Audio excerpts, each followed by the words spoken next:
Welcome to the Business of Tech Lounge, the live version of the Business of Tech podcast. It's Wednesday, May 1st, 2024, and I'm Dave Sobel. Today on the show, I can't help but hit some news about labor. Want to know how to retain your people with a benefit that pays for itself? We'll talk SonicWall and SaaS alerts moves. We'll talk going viral with Joe Vazani of Lunar Crush, a preview of this weekend's interview with Ramsey Sehun from Evergreen Services Group, plus your questions and comments.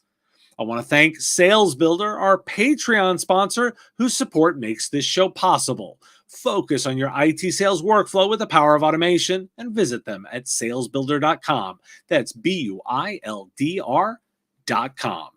Want to get your logo here? Vendors, you can do so with our vendor Patreon program. A simple monthly subscription, and visit patreon.com/MSP Radio to sign up. I can't do this show without support, and thanks again to Sales Builder for theirs. Now, we'll be taking questions and comments throughout the show, so make sure to put them in chat. I have a dedicated question section in the show with listener-submitted ones, and we'll take chat comments and put them on screen over the course of the entire show. And now, our top story. The big news of the week is Kaseya's very much hyped announcement. Kaseya has introduced a new subscription-based offering called Kaseya 365, which includes a range of products for managed services providers at low prices. The pricing, starting at $3.99 per endpoint per month, represents a significant drop and may put competitive pressure on other vendors. Kaseya 365 includes various features such as RMM, antivirus, EDR, MDR, patch management, ransomware rollback, and endpoint backup, all in the single license. Additionally, Kaseya announced its Partner First Pledge, which includes several initiatives aimed at addressing partner concerns and providing more flexibility and affordability. Pulling from the press release, the 5 key initiatives that were announced to kick off this pledge are: all products to be offered in 1-year and 3-year agreements. Kaseya reemphasized the availability of all its solutions via 1-year and 3-year agreements. While the option has always been offered, 1-year contracts will now be more in line with multi-year contract pricing to give partners more affordability with the adaptability of shorter-term commitments. A program called FlexSpend. Kaseya launched FlexSpend for backup last year to account for the ever-changing needs of backup services that make it difficult for providers to make long-term technology decisions. By allowing partners to switch between Kaseya's suite of backup solutions, this program allows partners to eliminate their risk, future-proof their business, and tailor their offerings to clients' needs. After the success of this popular initiative, Kaseya has decided to expand the program to its entire portfolio. Now, customers can reallocate their spend from one product to another, regardless of suite, to keep up with the evolving needs of the market. Catastrophic client loss protection. For many MSPs, losing a large client can be devastating to their business. Kaseya believes that they succeed when their partners do and understand the risks taken and want to support them. Kaseya will now allow customers to modify or amend their contracts to account for a significant client loss so they can navigate those difficult times. Price lock guarantee. Aligned with the commitment to offer partners top-tier solutions at competitive prices, Kaseya guarantees to lock in pricing paid for its solution. It's designed to help customers from protected against unpredictable price increases that are common among software providers. The price lock guarantee from Kaseya caps any increase in current customers' product pricing to a maximum of 5%, plus any adjustments necessary for inflation. And month-to-month contracts for Datto's backup continuity disaster recovery products. With the reintroduction of month-to-month contracts for BCDR, partners can now purchase new Datto subscriptions or renew an existing contract on a month-to-month schedule that allows them to respond to the needs of their clients in a manner that protects profitability and respects the ever-evolving landscape of BCDR. Now, why do we care? There's a lot to unpack here, and I'll start with the hype. Of course, the hype wouldn't live up to the actual announcement. It rarely does. But we have to give Kaseya credit for creating the hype.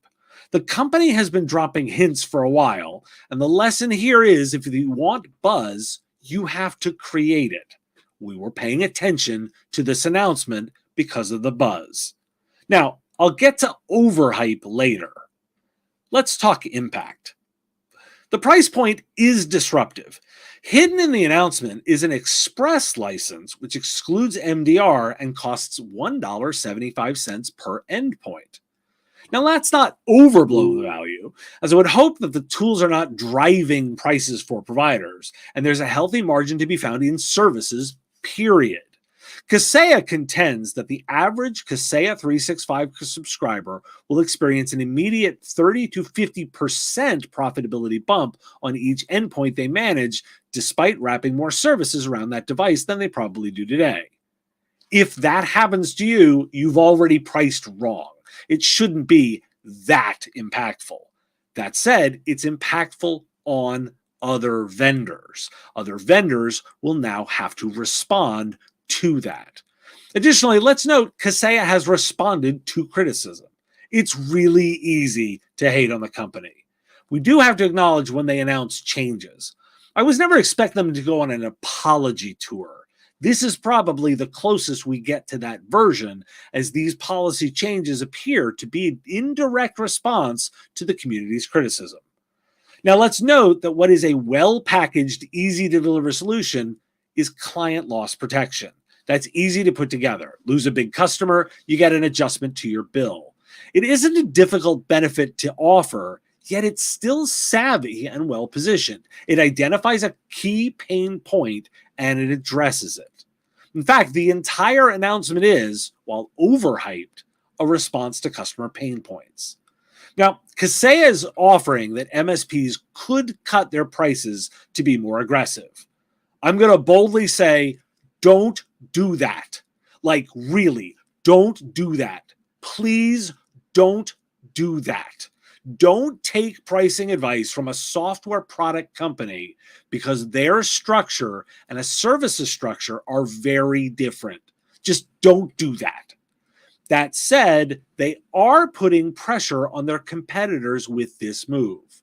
Consider this. In other offerings, you have to ensure that EDR is included. Kaseya has eliminated that sales objection by including it in their base bundle. Now, would I use Kaseya's software? Maybe. If it meets my technical requirements and I can get a contract deal I'm comfortable with, I will work with most software vendors. Now, I can think Fred Vicola is a dick, and at the same time note it's generally irrelevant to the terms of a contract deal. Now, circling back to the hype, it's possible to overshoot the mark. Vicola said this before, quote, "The most important thing that's going to happen in 2024 in the industry," and that's a pretty bold statement, and it's coming from a place of humility, "is we're going to make an announcement at Kaseya Connect on April 29th in Las Vegas that will be 5 times as impactful as the announcement of when we bought Datto. The announcement will fundamentally transform and benefit the MS community bigger than anything it's ever seen." Now, that wasn't the announcement we got. It wasn't that big. It's not massively changing. There's no new product, no new line of business, no AI for certain. This is the danger of overblowing something. Rarely does reality line up. And in this case, going back and looking at previous quotes shows how much overhype there is. Now, then again, everyone is talking about it. That's very hard to buy marketing. Got a question? Your own comment? Put it in the chat if you're watching live. Now, I want to visit a few labor market stories that have been sitting on my desk. Want to keep your employees? A new study by nonprofit Moms First finds that companies offering childcare benefits experience higher employee retention rates and increased productivity. Working parents face challenges with childcare costs and access, resulting in decreased productivity. The study reveals that companies with childcare benefits can see a significant return on investment, as these benefits lead to higher retention rates, improved employee satisfaction, and reduced work absences. The cost of recruiting and training new employees is also higher than retaining existing ones. Offering childcare benefits can cover the cost of these benefits by retaining just 1% of eligible working parents. Additionally, childcare benefits have been found to boost recruitment and retention as much as paid time off and health insurance benefits. Employees with childcare support are more likely to stay at their company, experience increased productivity, and report higher job satisfaction. Furthermore, childcare benefits not only support a company's bottom line, but also improve the earning potential and career growth of individual employees. According to a study of U.S. CEOs, fewer big company CEOs expect workers to return to the office full-time, with only 34% expecting office-based roles to return in the near future. The study also found that hybrid working arrangements are likely here to stay, with 46% of CEOs expecting office roles to be hybrid. CEOs are confident in the growth trajectory of the U.S. economy and are exploring new ways of scheduling work. Additionally, CEOs are looking to adopt generative artificial intelligence more widely, with nearly 4 in 10 CEOs expecting broader use within their organizations in the next 12 to 18 months. According to a survey by Reclaim.ai, desk workers' time in meetings has decreased by 31% since 2021, with an average of 14.8 hours per week in 2024. However, workers still attend an average of 17.1 meetings per week, with the average meeting length increasing to 51.9 minutes. The rise of remote work during the pandemic contributed to the increase in meetings, but many workers are canceling or rescheduling meetings due to conflicts. Managing calendars and attending meetings can be costly, with employees spending 37% of their working hours in meetings, amounting to about $29,000 per worker yearly. Gen Z workers are skeptical of traditional work culture and prioritize stability, flexibility, and autonomy in their search for a good employer. They value commitment to diversity and equity, high pay, and work-life balance. Remote work and flexibility are important, and companies that offer benefits and perks like mental health support and parental leave are highly regarded. Gen Z wants to feel heard, valued, and paid accordingly. And finally, from the 2024 Compensation Best Practices report from PayScale, pay transparency is leading to workers expecting higher salaries, with 60% of organizations now sharing salary ranges on job listings. However, despite a tight job market and record high inflation, fewer organizations are planning on giving raises. Lack of compensation strategy and messaging behind pay reasoning is a problem, as employee engagement relies on understanding the what and why of salaries. Pay transparency has led to some workers leaving for higher paid positions elsewhere. Prioritizing fairness can mitigate the risks of bad feelings. Now, why do we care? Steve hits it right on the nose. Swapping a current employee for a new one is very expensive. The time to get a new employee trained and productive in tech jobs is surprisingly expensive. That's the key headline here. That's the area that we want to focus on, is making sure that you're retaining your people through smart investment. That's the bit that really is getting me excited about looking at this kind of data.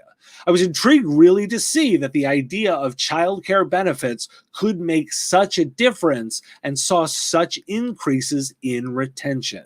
If you're looking at just the way Steve is talking about, keeping your current employees over a longer period of time, investing in benefits like this make a huge difference, on par with healthcare.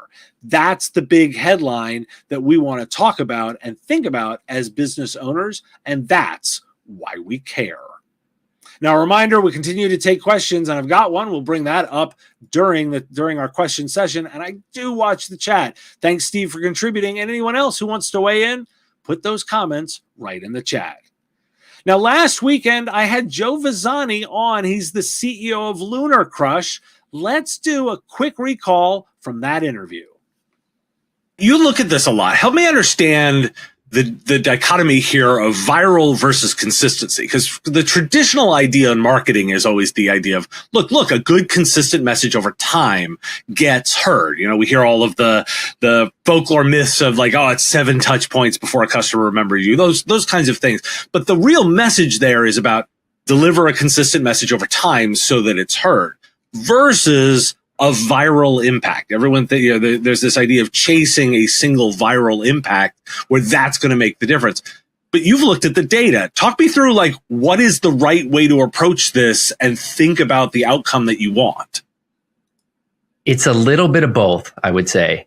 And you need that consistency in your messaging to stay out there. You have your current audience that you're creating content for. And so your current audience is, maybe a little bit more interested in the changes around the products or the services that you've created. And so you're trying to kind of keep them updated on little things that you've changed. And then you potentially might have a larger brand launch or a redesign or something that you do where you're always hoping for some piece of virality in what you're doing there. But what you really end up seeing in that is you don't just start, for most brands, just shooting straight up, right? You don't go from, if your baseline is, hey, we get 100 new customers a day, right? And then that's your kind of consistent piece. You might have a viral moment. Maybe you have a 500 customer day. You're most likely not going to see that trend continue unless you've just completely changed your product and launched something brand new that the world's never seen suddenly, right? Then maybe you're going to launch something new and you're going to see that increase. But what you tend to see, and what's nice about having a little virality that happens in what you're doing, is you might see a higher low. Right? You might go from, hey, we're now, we were at 100 kind of was our average a day. Maybe we're now at 120. Right? And, it kind of comes back down from that 500 to that 120. And so you're just kind of trying to build on top of that. And so that's why you see, people go after a celebrity endorsement or something like that. They see they see a huge spike in what they're doing. They're probably going to see a little bit of a tail off in conversion, right? Because you got people that are just kind of trying something and dusting something off and seeing if they can figure it out. But it's still, I think it's a positive thing to try for both. Obviously, you just have to stay consistent, right? Social media is all about consistency, staying relevant, staying within the algorithm, but definitely go for the virality. Quick thought there. It's virality that we care about. That's why we care. What we want to get from Joe is the insight into the way we do about marketing. Consistency matters more than anything. That's really what our why we care moment is. But ultimately, we want to make sure that we're also offering opportunities for virality to happen.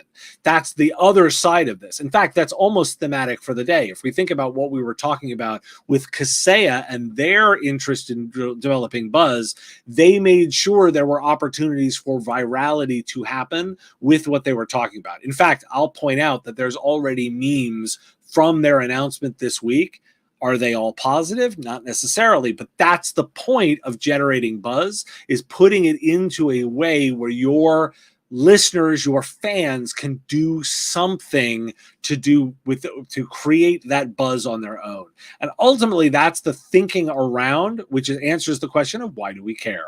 The questions are starting to come in, and I really do appreciate that. You can submit them in the chat window. We will be taking them just in a moment in our question section, and we've got a couple of good ones that we'll be talking about. But let's hit up a couple of MSP-focused product stories before we do that. Let's go ahead and dive in.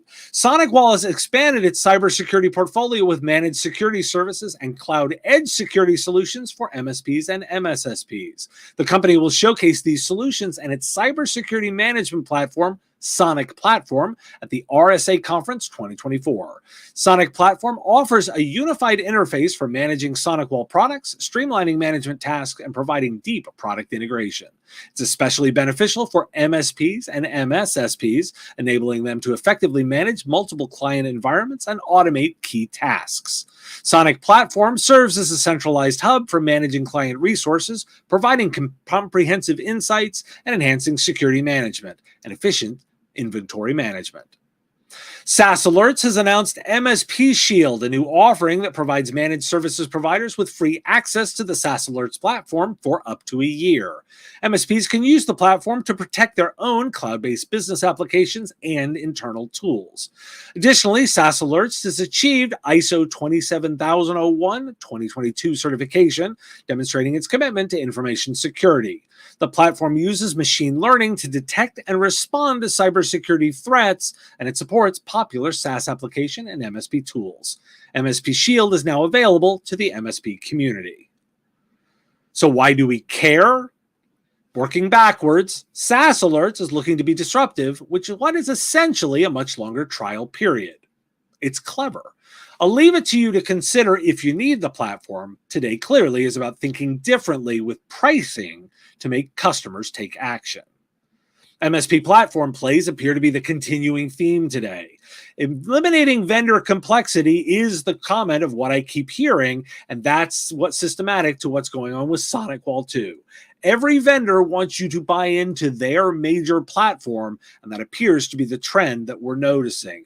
And that's what we're looking for, and why do we care? The questions are coming in, and I really do appreciate that. Remember, if you bring your questions live, you'll get a live response. I enjoy taking these questions, and of course, if you submit them ahead of time, I'll answer them that way too. Q&A gets you a chance to get involved with the show. Let's take our first question, and it's from a commenter here. What's the best way for a new entrepreneur to begin an MSP? So I've done a couple of videos on this, and I would refer you right into my YouTube channel at youtube.com/MSP Radio. And you're looking for, if I was starting an MSP today, what would I do? In fact, my thinking there is that you want to focus on the productivity layer. You want to put together an offering that is very focused on what your customers need to do their work better. The more you can tie your offering back to driving more revenue in their business or cutting their costs, the more successful you'll be. I'll refer you to a video I've got around delivering business value that walks through my good, better, best model for linking to profit and loss statements. But that's the focus, is you want to make sure you've got your first offering. I think new for 2024, I'd be focused on also finding ways to partner with distribution to fill in the gaps on the things that you don't necessarily do well, and they can leverage distribution to do that. I hope that answers your question, Podcast Next. I see you. I've got one from Steve who's actually asking the question, what am I looking for from RSA next week? Well, that's a good question. I always look for a couple of things when I'm reviewing a particular conference. I'm looking broadly to see if there's any new entries in the market. I divide that into two categories. Am I seeing a new product space, meaning has someone created something new, or then are there new entrants in the space? I don't have any particular vendors that I've heard of before that are doing announcement at RSA, but I am hopeful that there might be some more consolidation into having slightly less cybersecurity vendors. In fact, my view on what's happening in cybersecurity is we have too many vendors, and we actually need to have a little bit less focus on a very core set of needs in cybersecurity. I think there's far too much out there, and we can overboard on complexity of tools when this is actually a people and process problem.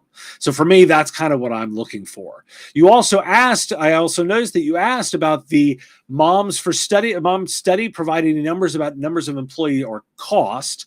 The quick answer there is I don't know off the top of my head, but I'm going to go ahead and put the link to the article right in there, and I will include it in the description as well, and I will put it up into our chat so that you can find that link yourself right within the chat from the video itself. You can click over and see that, and we will also include it in the show notes when this gets put out. So that's where you can hopefully get into it and dig into some of the study yourself. I really love taking these questions, and thank you for coming armed with them as an audience. This has been great fun to take them, and we will continue to take them each week.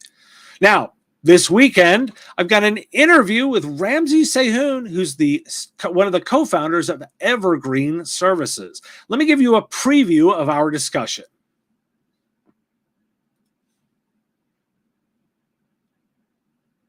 operating them, we can be a true long-term owner of companies and operate those businesses independently. So those are kind of the two core tenets: long-term ownership and decentralized operating model. And we felt like those things were really conducive to the MSP space. There's a lot of like intimacy with the customer. And a lot of times when you integrate businesses, there's a lot of customer churn as a result of that. So it was kind of conducive to a decentralized operating model, where we could get the companies together and share best practices and, be better for having all the businesses together, but still operate them independently, where they have like really close relationships with their customers, and they can, keep that stickiness and maintain that autonomy. So, that's kind of the core of the thesis, and that's been really unchanged for 6 years and 70 MSPs. So, those were kind of the core tenets that emerged once we discovered the MSP space. Ramsey was a great interview, and I'm looking forward for you all to get into that on this weekend. Wanted to give you a preview because he does talk about the way they put together deals and the way they think about acquisitions going forward. He'll tell you about the way they put together deals and also the way that they make money as an organization. A reminder for listeners, my Patreon supporters already have this video, and you can get all my interview content early as a supporter. Visit patreon.com/MSP Radio, and you too can sign up right now and watch that video. I want to thank Sales Builder, our Patreon sponsor, whose support makes this show possible. Focus on your IT sales workflow with the power of automation, and visit them at salesbuilder.com. That's BUILDR.com. And vendors, you too can get your name mentioned on the live show. It's a simple monthly subscription. Visit patreon.com/MSP Radio to learn more and sign up. And listeners, you too can support the show. Like, share, and follow on your favorite platforms. This is the number one thing you can do to help. It makes a massive difference. Or if you want, support directly on Patreon with our Give What You Want model. You set what you think the content is worth. And if you have a question and are listening to the recording, send it in at question@mspradio.com. Next week, the live show is Wednesday, so catch us Wednesday, 3 p.m. Eastern for more. We'll have great stories, conversation, and take more of your questions. Thanks for joining me for the Business of Tech Lounge, and I will see you next time.